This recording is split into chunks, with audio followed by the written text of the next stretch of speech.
Hi hello ನಮಸ್ತೆ ಎಲ್ಲರಿಗೂ inform media ಜಗತ್ತು ಚಾನಲಿನ ಮತ್ತೊಂದು ವಿಡಿಯೋಗೆ ಸ್ವಾಗತ ಸುಸ್ವಾಗತ. ಸ್ನೇಹಿತರೆ, ಎಲ್ಲರೂ ಹೇಗಿದ್ದೀರಾ? ಎಲ್ಲರೂ ಚೆನ್ನಾಗಿದ್ದೀರಾ ಅಂದ್ಕೊಂಡಿದ್ದೀನಿ. ಹೋಪ್ ನಾನು ಕೂಡ ತುಂಬಾ ಚೆನ್ನಾಗಿದ್ದೀನಿ. ಎಲ್ಲರೂ ಚೆನ್ನಾಗಿದ್ದೀರಾ ಅಂದ್ಕೊಂಡು ಭಾವಿಸ್ಕೊಂಡು ಇವತ್ತಿನ ಒಂದು ವಿಡಿಯೋನ ಶುರು ಮಾಡಿಬಿಡೋಣ. ಇವತ್ತಿನ ಒಂದು ವಿಡಿಯೋದಲ್ಲಿ ಕನ್ಯಾ ರಾಶಿಯವರಿಗೆ ಸಾಕಷ್ಟು ಬದಲಾವಣೆಯನ್ನು ನೋಡಲಿದ್ದೀರಿ ಸ್ನೇಹಿತರೆ. ಗ್ರಹಗಳ ಸಂಚಾರದಿಂದ, ಗ್ರಹಗಳ ಸ್ಥಾನ ಬದಲಾವಣೆಯಿಂದಾಗುವಂತಹ ಪ್ರಭಾವವನ್ನು ಇದೇ ಮೇ 10ರಿಂದ ಸಾಕಷ್ಟು ಬದಲಾವಣೆ ಅಂತಲೇ ಹೇಳ್ಬೋದು. ಹಾಗಿದ್ರೆ ಯಾವುದರ ಬಗ್ಗೆ ಎಚ್ಚರಿಕೆ ವಹಿಸಬೇಕು, ಏನೆಲ್ಲ ಅದೃಷ್ಟದ ಫಲಗಳನ್ನು ಗಳಿಸಲಿದ್ದೀರಿ ಕನ್ಯಾ ರಾಶಿಯವರು ಅನ್ನೋದನ್ನ ಒಟ್ಟಾರೆಯಾಗಿ ತಿಳಿಸ್ಕೊಡ್ತೀನಿ.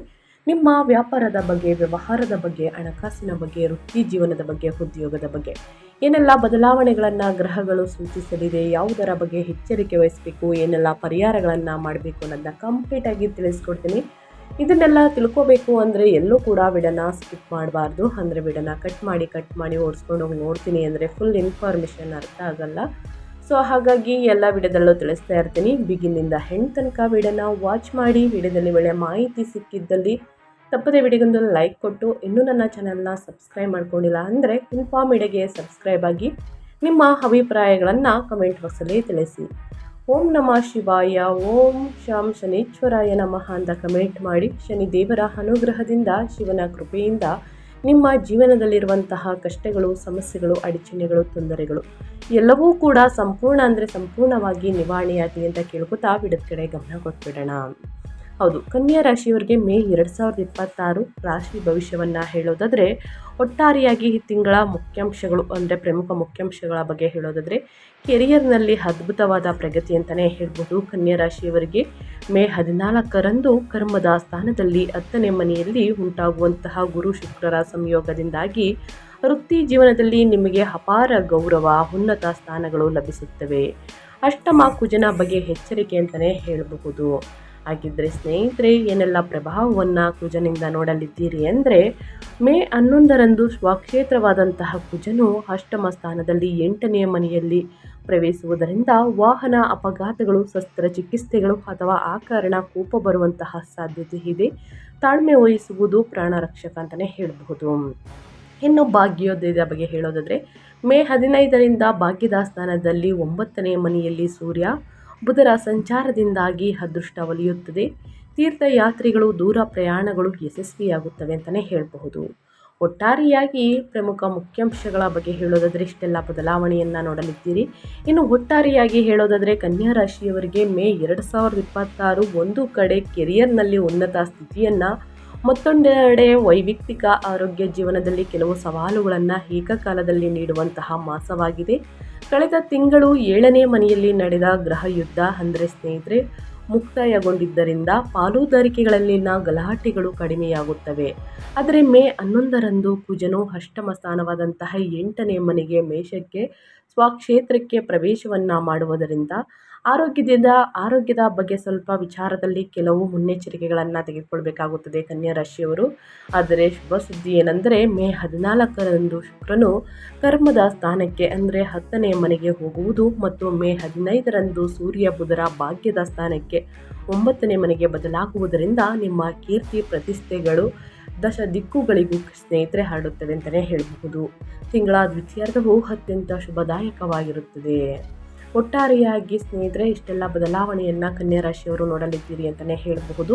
ಇನ್ನು ಮೇ ತಿಂಗಳಲ್ಲಿ ಕನ್ಯಾ ರಾಶಿಯವರಿಗೆ ಪ್ರಮುಖ ಗ್ರಹ ಸಂಚಾರ ಹೇಗಿರಲಿದೆ, ಅವುಗಳ ಪ್ರಭಾವ ಹೇಗಿರಲಿದೆ ಅಂದರೆ ಅಧಿಪತ್ಯಗಳು ಹೇಗಿರಲಿದೆ ಅನ್ನೋದನ್ನು ನೋಡೋದಾದರೆ, ಗ್ರಹ ಸ್ನೇಹಿತರೆ ಕುಜ 3 ಮತ್ತು 8ನೇ ಮನೆಯ ಅಧಿಪತಿಯಾಗಿರುವ ಕುಜ 8ನೇ ಮನೆಯಲ್ಲಿ ಸ್ವಕ್ಷೇತ್ರದಲ್ಲಿ ಮೇ 11ರಿಂದ ಸಂಚರಿಸುತ್ತದೆ.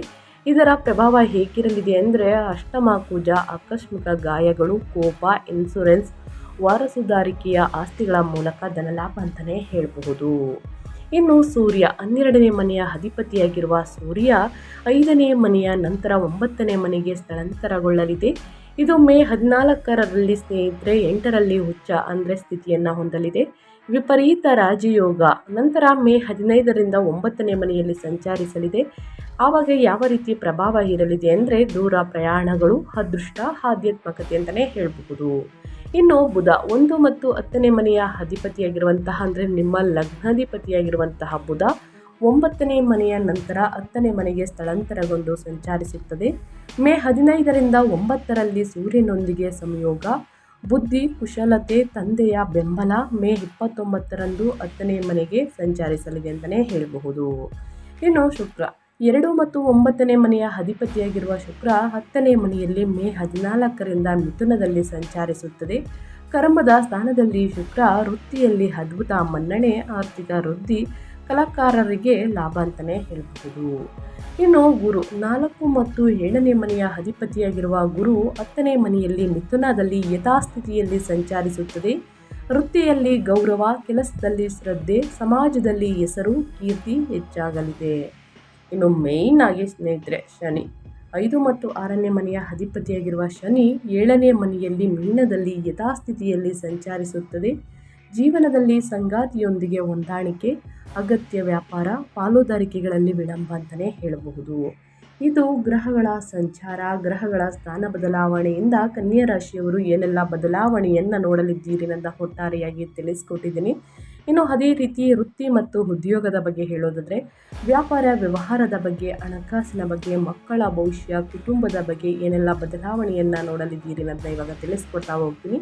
ಎಲ್ಲೂ ಕೂಡ ಸ್ಕಿಪ್ ಮಾಡ್ದೇ ಕೊನೆ ತನಕ ವಾಚ್ ಮಾಡಿ. ಈ ಅದೃಷ್ಟ ರಾಶಿ ನಿಮ್ಮ ಕುಟುಂಬದಲ್ಲಿ ಮತ್ತು ನಿಮ್ಮ ಸ್ನೇಹಿತರಲ್ಲಿ ಇದ್ದರೆ ದಯವಿಟ್ಟು ಅವ್ರಿಗೆ ವಿಡಿಯೋವನ್ನು ಶೇರ್ ಮಾಡಿ. ನಿಮ್ಮ ಕಡೆಯಿಂದ ಅದೃಷ್ಟದ ಭವಿಷ್ಯವನ್ನು ಅವರು ಕೂಡ ತಿಳ್ಕೊಂಡಂಗಾಗುತ್ತೆ. ಓಕೆ, ಕನ್ಯಾ ರಾಶಿಯವರಿಗೆ ವೃತ್ತಿಪರವಾಗಿ ಈ ತಿಂಗಳು ಮರೆಯಲಾಗದಂತಹ ಪ್ರಯೋಜನವನ್ನು ನೋಡಲಿದ್ದೀರಿ. ಯಾಕಂದರೆ 10ನೇ ಮನೆಯಲ್ಲಿ ಕರ್ಮದ ಸ್ಥಾನದಲ್ಲಿ ಈಗಾಗಲೇ ಸಂಚರಿಸುತ್ತಿರುವಂತಹ ಗುರು, ಜೊತೆಗೆ ಮೇ 14ರಂದು ಭಾಗ್ಯಾಧಿಪತಿಯಾದಂತಹ ಅಂದರೆ ಧನಾಧಿಪತಿಯಾದಂತಹ ಶುಕ್ರನು ಕೂಡ ಕರ್ಮದ ಸ್ಥಾನಕ್ಕೆ ಪ್ರವೇಶಿಸುತ್ತಾರೆ.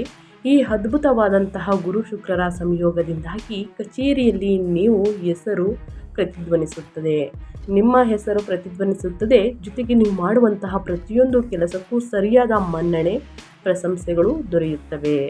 ಬಡ್ತಿ ಅಥವಾ ವೇತನ ಹೆಚ್ಚಳಕ್ಕಾಗಿ ಕಾಯುತ್ತಿರುವವರ ಆಸೆ ಈಡೇರುತ್ತದೆ ಅಂತಲೇ ಹೇಳಬಹುದು. ಇದರ ಜೊತೆಗೆ ಮೇ 15ರಂದು ನಿಮ್ಮ ಲಗ್ನಾಧಿಪತಿಯಾದ ಬುಧ ಮತ್ತು ವ್ಯಯಾಧಿಪತಿಯಾದ ಸೂರ್ಯನು ಭಾಗ್ಯದ ಸ್ಥಾನವಾದಂತಹ 9ನೇ ಮನೆಯಲ್ಲಿ ಋಷಭಕ್ಕೆ ಹೋಗುವುದರಿಂದ ಬಹುರಾಷ್ಟ್ರೀಯ ಕಂಪನಿಗಳಲ್ಲಿ ಕೆಲಸ ಮಾಡುವವರಿಗೆ, IT ಕ್ಷೇತ್ರದಲ್ಲಿರುವವರಿಗೆ ವಿದೇಶಿ ಆನ್ಲೈನ್ ಮತ್ತು ಸೈಟ್ ಅವಕಾಶಗಳು ಅಥವಾ ದೂರದ ಪ್ರದೇಶಗಳ ವರ್ಗಾವಣೆಗಳು ಲಾಭದಾಯಕವಾಗಿರುತ್ತದೆ.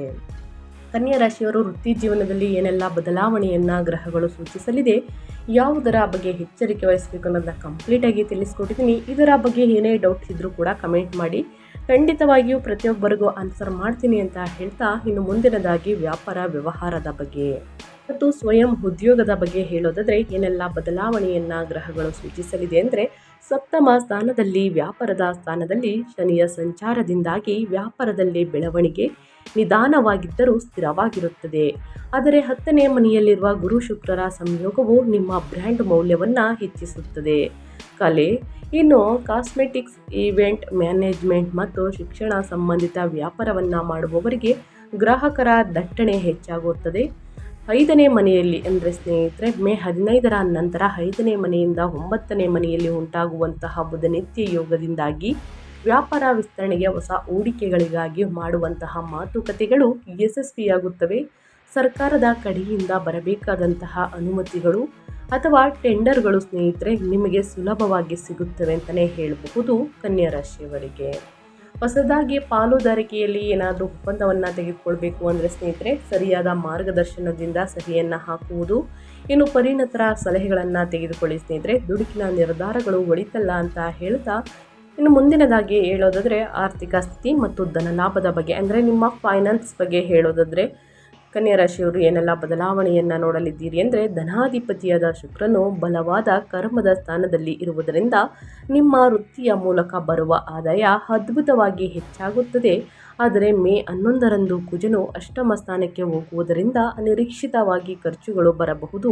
ಮುಖ್ಯವಾಗಿ ವಾಹನಗಳ ದುರಸ್ತಿ ಅಥವಾ ವೈದ್ಯಕೀಯ ಖರ್ಚುಗಳಿಗಾಗಿ ಹಣ ವ್ಯಯಿಸಬೇಕಾಗುತ್ತದೆ.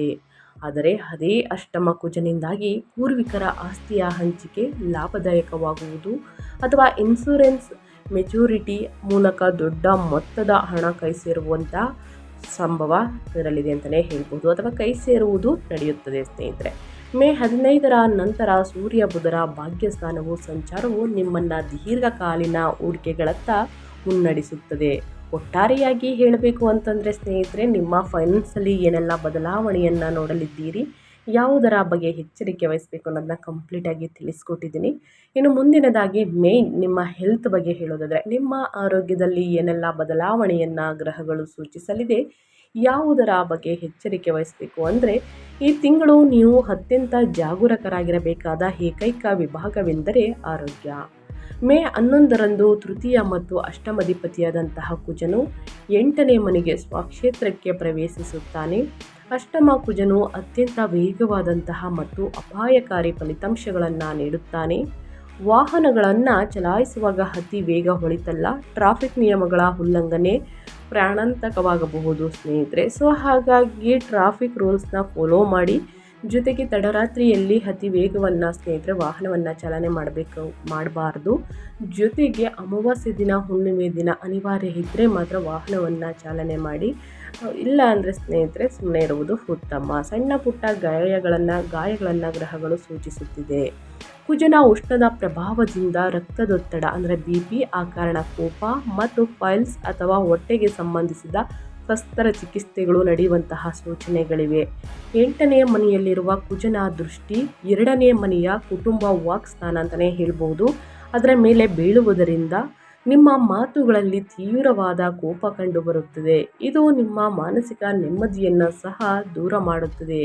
ಧ್ಯಾನ ಮತ್ತು ಯೋಗ ಈ ಸಮಯದಲ್ಲಿ ಬಹಳ ಮುಖ್ಯ ಸ್ನೇಹಿತರೆ. ಪ್ರತಿದಿನ ಧ್ಯಾನ, ಯೋಗ, ವ್ಯಾಯಾಮವನ್ನು ಮಾಡಿ, ಮೆಡಿಟೇಷನನ್ನು ಮಾಡಿ ಸ್ನೇಹಿತರೆ, ಕೋಪ ನಿಯಂತ್ರಣಕ್ಕೆ ಬರಲಿದೆ. ಚೆನ್ನಾಗಿ ನೀರನ್ನು ಕುಡಿಯಿರಿ. ನಿಮ್ಮ ಆರೋಗ್ಯದ ಬಗ್ಗೆ ಒಂದು ಕಾಳಜಿ ಇರಲಿ ಕನ್ಯಾ ರಾಶಿಯವರಿಗೆ ಅಂತ ಹೇಳ್ತಾ, ಇನ್ನು ಕುಟುಂಬ, ವೈಯಕ್ತಿಕ ಸಂಬಂಧಗಳು, ಪ್ರೇಮ ಜೀವನದ ಬಗ್ಗೆ ಹೇಳೋದಾದರೆ ಏನೆಲ್ಲ ಬದಲಾವಣೆಯನ್ನು ನೋಡಲಿದ್ದೀರಿ ಅಂದರೆ, ಸಪ್ತಮ ಸ್ಥಾನದಲ್ಲಿ ಶನಿ ಇರುವುದರಿಂದ ಜೀವನ ಸಂಗಾತಿಯೊಂದಿಗಿನ ಸಂಬಂಧಗಳು ಸ್ವಲ್ಪ ಸಪ್ಪೆಯಾಗಿ ಅಥವಾ ಜವಾಬ್ದಾರಿಯುತವಾಗಿ ಅನಿಸುತ್ತದೆ. ಆದರೆ ಕರ್ಮದ ಸ್ಥಾನದಲ್ಲಿ ಶುಕ್ರನಿರುವುದರಿಂದ ನಿಮ್ಮ ವೃತ್ತಿ ಜೀವನದಲ್ಲಿನ ಯಶಸ್ಸು ನಿಮ್ಮ ಕುಟುಂಬದಲ್ಲೂ ಸಂತೋಷವನ್ನು ತರುತ್ತದೆ. ಮೇ 15ರ ನಂತರ ಸೂರ್ಯನು 9ನೇ ಮನೆಯಲ್ಲಿ ಪಿತೃಸ್ಥಾನದಲ್ಲಿ ಸಂಚರಿಸುವುದರಿಂದ ನಿಮ್ಮ ತಂದೆಯೊಂದಿಗಿನ ಸಂಬಂಧಗಳು ಬಲಗೊಳ್ಳುತ್ತವೆ. ಕುಟುಂಬ ಸದಸ್ಯರೊಂದಿಗೆ ತೀರ್ಥಯಾತ್ರೆಗಳಿಗೆ ಅಥವಾ ವಿದೇಶಿ ಪ್ರವಾಸಗಳಿಗೆ ಯೋಜನೆಗಳನ್ನು ರೂಪಿಸುತ್ತೀರಿ. ಕುಜನ ದೃಷ್ಟಿ 2ನೇ ಮನೆಯ ಮೇಲಿರುವುದರಿಂದ ಕುಟುಂಬ ಸದಸ್ಯರೊಂದಿಗೆ ಮಾತನಾಡುವಾಗ ಕೋಪವನ್ನು ನಿಯಂತ್ರಿಸಿಕೊಳ್ಳುವುದು ಅತ್ಯಗತ್ಯ. ಮನೆಯಲ್ಲಿ ನಿಂತು ಹೋಗಿದ್ದಂತಹ ಶುಭ ಕಾರ್ಯಗಳು ಮತ್ತೆ ಪ್ರಾರಂಭಗೊಳ್ಳಲಿದೆ ಸ್ನೇಹಿತರೆ. ಅವಿವಾಹಿತರಿಗೆ ಮದುವೆ ಪ್ರಸ್ತಾಪಗಳು, ಇನ್ನು ತುಂಬ ವರ್ಷದಿಂದ ಮದುವೆಯಾಗಿ ಮಕ್ಕಳಿಲ್ಲದವರಿಗೆ ಸಂತಾನ ಭಾಗ್ಯದ ವಾರ್ತೆಯನ್ನು ಕೇಳಲಿದ್ದೀರಿ. ಒಟ್ಟಾರೆಯಾಗಿ ಹೇಳಬೇಕು ಅಂದರೆ ಮಕ್ಕಳಿಂದ ಸಿಹಿ ಸುದ್ದಿಯನ್ನು ಕೇಳಲಿದ್ದೀರಿ ಸ್ನೇಹಿತರೆ. ಸೊ ಹಾಗಾಗಿ ಯಾವುದರ ಬಗ್ಗೆ ಅತಿಯಾಗಿ ಯೋಚನೆಯನ್ನು ಬಿಟ್ಟು ನಿಮ್ಮ ಫ್ಯಾಮಿಲಿ ಬಗ್ಗೆ ಟೈಮ್ ಕೊಡಿ ಅಂತ ಹೇಳ್ತಾ, ಇನ್ನು ವಿದ್ಯಾರ್ಥಿಗಳ ಬಗ್ಗೆ ಹೇಳೋದಾದರೆ ಏನೆಲ್ಲ ಬದಲಾವಣೆಯನ್ನು ನೋಡಲಿದ್ದೀರಿ ಅಂದರೆ, ವಿದ್ಯಾಕಾರಕ ಮತ್ತು ನಿಮ್ಮ ಲಗ್ನಾಧಿಪತಿಯಾದ ಬುಧನು ಮೇ 15ರಿಂದ ಭಾಗ್ಯದ ಸ್ಥಾನದಲ್ಲಿ 9ನೇ ಮನೆಯಿಂದ ಸೂರ್ಯನೊಂದಿಗೆ ಸೇರುವುದು ವಿದ್ಯಾರ್ಥಿಗಳಿಗೆ ಸ್ನೇಹಿತರೆ, ಮುಖ್ಯವಾಗಿ ಉನ್ನತ ಶಿಕ್ಷಣ ಓದುತ್ತಿರುವವರಿಗೆ ಇದು ಒಂಥರ ಒಂದು ವರ ಅಂತಲೇ ಹೇಳಬಹುದು. ವಿದೇಶಿ ಯೂನಿವರ್ಸಿಟಿಗಳಲ್ಲಿ ಸೀಟ್ಗಾಗಿ ಸ್ನೇಹಿತರೆ ಮಾಡುವಂತಹ ಪ್ರಯತ್ನಗಳು ಯಶಸ್ವಿಯಾಗುತ್ತವೆ. ಲಾ, ಮ್ಯಾನೇಜ್ಮೆಂಟ್ ಮತ್ತು ಫೈನಾನ್ಸ್ ವಿದ್ಯಾರ್ಥಿಗಳು ಅದ್ಭುತವಾಗಿ ಮಿಂಚುತ್ತಾರೆ. ಆದರೆ ಅಷ್ಟಮ ಕುಜನ ದೃಷ್ಟಿಯಿಂದಾಗಿ ಓದುವಾಗ ಆಗಾಗ ತಾಳ್ಮೆ ಕಳೆದುಕೊಳ್ಳುವ ಅಪಾಯವಿದೆ ಸ್ನೇಹಿತರೆ. ಏಕಾಗ್ರತೆಯನ್ನು ಕಾಯ್ದುಕೊಳ್ಳಬೇಕಾಗುತ್ತದೆ. ಆಸಕ್ತಿಯಿಂದ ಅಧ್ಯಯನವನ್ನು ಮಾಡಿ, ಖಂಡಿತವಾಗಿ ಮುಂದಿನ ದಿನಗಳಲ್ಲೂ ಕೂಡ ಉನ್ನತ ಮಟ್ಟಕ್ಕೆ ಹೋಗಲಿದ್ದೀರಿ, ಉನ್ನತ ಫಲಿತಾಂಶವನ್ನು ಕೂಡ ಗಳಿಸಲಿದ್ದೀರಿ ಅಂತ ಹೇಳ್ತಾ, ಈ ತಿಂಗಳಲ್ಲಿ ಅನುಸರಿಸಬೇಕಾದ ಜ್ಯೋತಿಷ್ಯದ ಪರಿಹಾರಗಳನ್ನು ಕನ್ಯಾ ರಾಶಿಯವರಿಗೆ ತಿಳಿಸ್ಕೊಡ್ತೀನಿ. ತಪ್ಪದೇ ಅನುಸರಿಸಿ. ಕಷ್ಟಗಳು, ಸಮಸ್ಯೆಗಳು, ಅಡಚಣೆಗಳು ಸಂಪೂರ್ಣವಾಗಿ ನಿವಾರಣೆಯಾಗಲಿದೆ. ಮೇ 2026ರಲ್ಲಿ ವೈದಿಕ ಜ್ಯೋತಿಷ್ಯದ ಪರಿಹಾರಗಳು ಬಂದು ಅಷ್ಟಮ ಸ್ಥಾನದಲ್ಲಿರುವಂತಹ ಕುಜನ ಅಪಾಯಕಾರಿ ದೋಷಗಳನ್ನು ನಿವಾರಿಸಿಕೊಂಡು ಕರ್ಮದ ಸ್ಥಾನದಲ್ಲಿರುವಂತಹ ಶುಭಗ್ರಹಗಳ ಸಂಯೋಗ ಸಂಪೂರ್ಣ ಪ್ರಯೋಜನವನ್ನು ಪಡೆಯಲು ಈ ಪರಿಹಾರಗಳನ್ನು ಫಾಲೋ ಮಾಡಬೇಕಾಗುತ್ತದೆ. ಕನ್ಯಾ ರಾಶಿಯವರು ಮೊದಲನೇದಾಗಿ ಶನಿದೇವರಿಗೆ ತೈಲಾಭಿಷೇಕವನ್ನು ಮಾಡಿಸಿ, ಬಡವರಿಗೆ, ನಿರ್ಗತಿಕರಿಗೆ ಹಣ್ಣು ಹಂಪಲು ಬಟ್ಟೆಯನ್ನು ದಾನ ಮಾಡಿ, ಜೊತೆಗೆ ಕಪ್ಪು ಎಳ್ಳನ್ನು ದಾನ ಮಾಡುವುದರಿಂದ ನಿಮ್ಮ ಆರೋಗ್ಯದಲ್ಲಿರುವಂತಹ ಸಮಸ್ಯೆಗಳು ಕ್ರಮೇಣವಾಗಿ ಕಡಿಮೆಯಾಗಲಿದೆ. ಇನ್ನು ಸುಬ್ರಹ್ಮಣ್ಯ ಮತ್ತು ಹನುಮಂತನ ಆರಾಧನೆ ಮಾಡುವುದು, ಅಷ್ಟಮ ಕುಜನಿಂದ ಬರುವ ಅಪಾಯಗಳು ಮತ್ತು ಕೋಪವನ್ನು ತಡೆಯಲು ಪ್ರತಿ ಮಂಗಳವಾರ ಸುಬ್ರಹ್ಮಣ್ಯ ಸ್ವಾಮಿಗೆ ಅಥವಾ ಹನುಮಂತನಿಗೆ ಕೆಂಪು ಹೂಗಳಿಂದ ಪೂಜೆ ಮಾಡಿ ಸುಂದರಕಾಂಡ ಪಾರಾಯಣವು ಬಹಳ ಒಳ್ಳೆಯದು. ಇನ್ನು ಶ್ರೀ ವಿಷ್ಣು ಸಹಸ್ರನಾಮವನ್ನು ಪಠಿಸುವುದು ನಿಮ್ಮ ಲಗ್ನಾಧಿಪತಿಯಾದ ಬುಧನ ಬಲವನ್ನು ಹೆಚ್ಚಿಸಿ ಅದೃಷ್ಟವನ್ನು ಪಡೆಯಲು ಪ್ರತಿ ಬುಧವಾರ ವಿಷ್ಣು ಸಹಸ್ರನಾಮ ಸ್ತೋತ್ರವನ್ನು ಪಾರಾಯಣ ಮಾಡಿ. ಇನ್ನು ಮೇಯ್ನಾಗಿ ರಕ್ತದಾನ, ಔಷಧಿಗಳ ದಾನ ಮಾಡಿ ಸ್ನೇಹಿತರೆ. ಅಷ್ಟಮ ಕುಜನು ಶಸ್ತ್ರಚಿಕಿತ್ಸೆಗಳಿಗೆ ಕಾರಕನಾಗಿದ್ದರಿಂದ ಮುನ್ನೆಚ್ಚರಿಕೆ ಪರಿಹಾರವಾಗಿ ಸಾಧ್ಯವಾದರೆ ರಕ್ತದಾನ ಮಾಡಿ ಅಥವಾ ಬಡ ರೋಗಿಗಳಿಗೆ ಔಷಧಿಗಳನ್ನು ಖರೀದಿಸಿಕೊಡಿ. ಹಣ ಸಹಾಯವನ್ನು ಮಾಡಿ ಹಣ್ಣು ಹಂಪಲುಗಳನ್ನು ವಿತರಿಸುವುದರಿಂದನೂ ಕೂಡ ಸಮಸ್ಯೆಗಳು ಕ್ರಮೇಣವಾಗಿ ಕಡಿಮೆಯಾಗಲಿದೆ ಸ್ನೇಹಿತರೆ, ನಿಮಗೆ ಗೊತ್ತಿಲ್ಲದ ರೀತಿಯಲ್ಲಿ. ಸೊ ಹಾಗಾಗಿ ತಪ್ಪದೆ ಈ ಸಣ್ಣ ಪುಟ್ಟ ಪರಿಹಾರವನ್ನು ಕನ್ಯಾ ರಾಶಿಯವರು ಮಾಡಿ ಅಂತ ಹೇಳ್ತಾ ನಾನು ವಿಡಿಯೋನ ಎಂಡ್ ಮಾಡ್ತಾ ಇದ್ದೀನಿ. ಇವತ್ತಿನ ಒಂದು ವಿಡಿಯೋದಲ್ಲಿ ಸಂಪೂರ್ಣ ಮಾಹಿತಿ ಸಿಕ್ಕಿದ್ದಲ್ಲಿ, ಈ ವಿಡಿಯೋ ಯೂಸ್ಫುಲ್ ಅನಿಸಿದ್ದಲ್ಲಿ ವಿಡಿಯೋಗೆ ಲೈಕ್ ಮಾಡೋದನ್ನ ಮರ್ತಿದ್ರೆ ಲೈಕ್ ಮಾಡಿ. ಇನ್ನೂ ನನ್ನ ಚಾನಲ್ನ ಸಬ್ಸ್ಕ್ರೈಬ್ ಮಾಡ್ಕೊಳ್ಳೋದನ್ನೇ ನೋಡ್ತಿದ್ರೆ ದಯವಿಟ್ಟು ಇನ್ಫಾ ಮೀಡಿಯಾಗೆ ಸಬ್ಸ್ಕ್ರೈಬ್ ಆಗಿ ನಿಮ್ಮ ಅಭಿಪ್ರಾಯಗಳನ್ನು ಕಮೆಂಟ್ ಬಾಕ್ಸಲ್ಲಿ ತಿಳಿಸ್ಬೋದು. ಯಾರೆಲ್ಲ ಸಬ್ಸ್ಕ್ರೈಬ್ ಮಾಡಿಕೊಂಡು ಪ್ರತಿನಿತ್ಯ ವಿಡಿಯೋ ವಾಚ್ ಮಾಡ್ತಿದ್ದೀರಾ ಅಂಥವರಿಗೆ ಥ್ಯಾಂಕ್ ಯು ಸೋ ಮಚ್ ಅಂತ ಹೇಳ್ತಾ, ಶನಿಬಲ ಗುರುಬಲ ಎರಡೂ ಕೂಡ ಸಿಗಲಿ. ಮತ್ತೊಂದು ವಿಡಿಯೋ ಜೊತೆ ಮತ್ತೊಂದು ಹೊಸ ಭವಿಷ್ಯದಲ್ಲಿ ಸಿಗ್ತೀನಿ. Thank you for watching.